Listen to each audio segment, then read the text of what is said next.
আজকে ক্রিকেট 100% হেরে গেছে। আগে ইলেকশনের ফিক্সিং বন্ধ করেন, পরে ক্রিকেটের ফিক্সিং বন্ধ করার চিন্তাটা করি। আপনারা জানেন যে আমরা আজকে আমাদের নমিনেশনটা উইথড্র করেছি। আমি সহ প্রায় 14-15 জনের মতো এই জিনিসটা আমরা উইথড্র করেছি। আর এটা উইথড্র করার রিজনটা খুবই ক্লিয়ার। এখানে আমার কাছে মনে হয় না যে আমাকে খুব ডিটেলসে বা ব্যাখ্যা করে আপনাদেরকে কোনো কিছু বলার আছে। আমি শুরুর থেকে একটা কথা বলে আসছি যে ইলেকশনটা কোন দিকে যাচ্ছে বা কিভাবে হচ্ছে এই জিনিস নিয়ে আপনারা সবাই এখন ক্লিয়ার। যখন যেমন মনে হচ্ছে, যখন যা মনে হচ্ছে তখন তা করা হচ্ছে।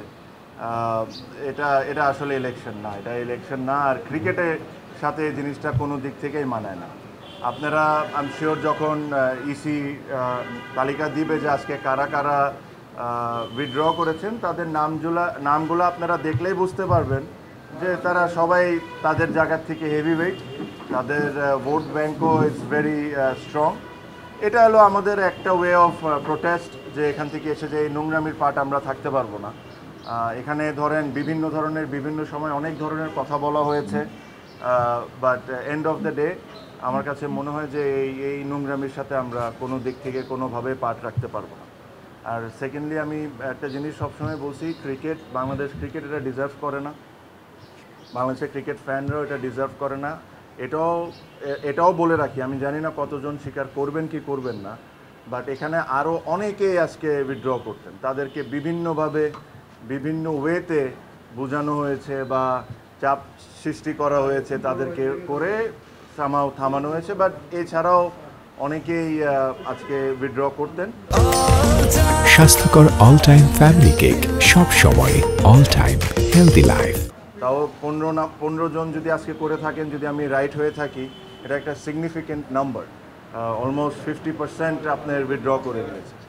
সো আমি এই বিষয়ে কোনো এক সময় ডিটেলসে আপনাদের সাথে কথা বলবো যে কি হয়েছে কি হয় নাই।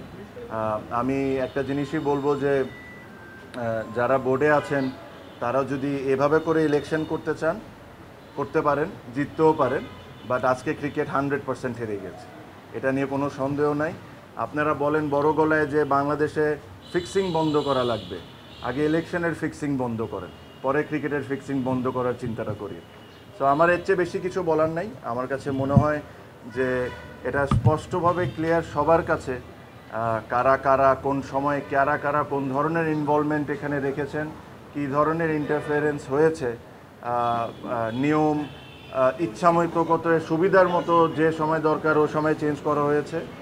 আর এর সাথে কারা কারা জড়িত একদম স্পষ্টভাবে ক্লিয়ার। আমি এর চেয়ে বেশি আর কোনো কথা বলবো না, বাট ইনশাল্লাহ ভবিষ্যতে আমি এটা নিয়ে অবশ্যই কথা বলবো। আমি আমার স্পিচ এই কথাই বলে শেষ করব যে এই ইলেকশন বাংলাদেশ ক্রিকেট বোর্ডের জন্য একটা কালো দাগ হয়ে গেল। আর এই ইলেকশনের পার্টের সাথে যারা আছে এরা আই এম শিওর তারাও বুঝতে পারেন যে ইলেকশনটা কোনো দিক থেকেই এর একটা ইলেকশন ছিল না।